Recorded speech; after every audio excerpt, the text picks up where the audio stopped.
పోలీసులు పిల్లల మిస్సింగ్ కేసులు చేస్ చేయడంలో ముందుంటున్నారు. శభాష్ పోలీస్ అనిపిస్తున్నారు. ఇంతకీ తప్పిపోయిన ఆ చిన్నారి ఎవరు, ఎన్ని గంటల్లో ఈ కేసును ట్రేస్ అవుట్ చేశారు, ఆ డీటెయిల్స్ ఏంటి ఒకసారి చూసేయండి.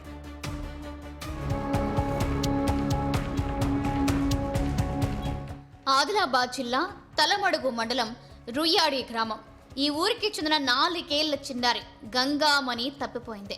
తల్లిదండ్రులు ఎక్కడ వెతికినా కనిపించలేదు. ఇలా ఎప్పుడూ జరగలేదు. ఎందుకో అనుమానం వచ్చింది. వెంటనే పోలీసులకు చెప్పారు.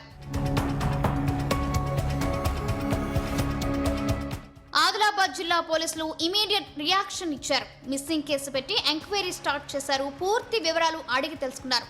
జిల్లా ఎస్పీ ఆదేశాలతో డీఎస్పీ పర్యవేక్షణలో ఆదిలాబాద్, తాంసీ పరిసర ప్రాంతాల్లో విస్తృతంగా గాలించారు. బస్టాండ్, మెయిన్ సెంటర్స్, ఆయా ప్రాంతాల్లోని రోడ్లకు చెందిన సీసీటీవీ ఫుటేజ్ మొత్తం సెట్ చేశారు. అయితే మంగళవారం రాత్రి 11 గంటలకు ఆదిలాబాద్ సిటీలో మహాలక్ష్మి వాడలో చిన్నారిని గుర్తించారు. బుధవారం ఉదయం చిన్నారిని క్షేమంగా తల్లిదండ్రులకు అప్పగించారు. అంటే 6 గంటల వ్యవధిలో ఈ మిస్సింగ్ కేసు పరిష్కరించారు పోలీసులు. తప్పిపోయిన తమ కూతురిని పోలీసులు తల్లిదండ్రులకు అప్పగించడంతో ఒక్కసారిగా భావోద్వేగానికి గురయ్యారు ఆ తల్లిదండ్రులు. ఈ మొత్తం సెర్చింగ్ ఆపరేషన్ లో పాల్గొన్న సిబ్బందిని అభినందించారు ఎస్పీ.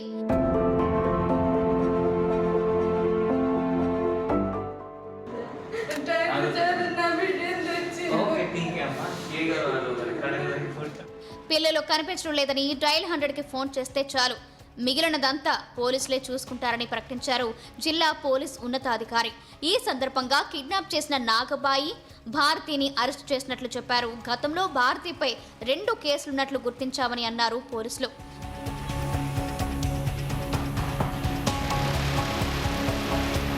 అసలేం జరిగిందో ఆరా తీస్తే తమకు దొరికిన సమాచారం ప్రకారం చిన్నారిని కిడ్నాప్ చేసిన నాగబాయి ఆదిలాబాద్ తీసుకొచ్చింది.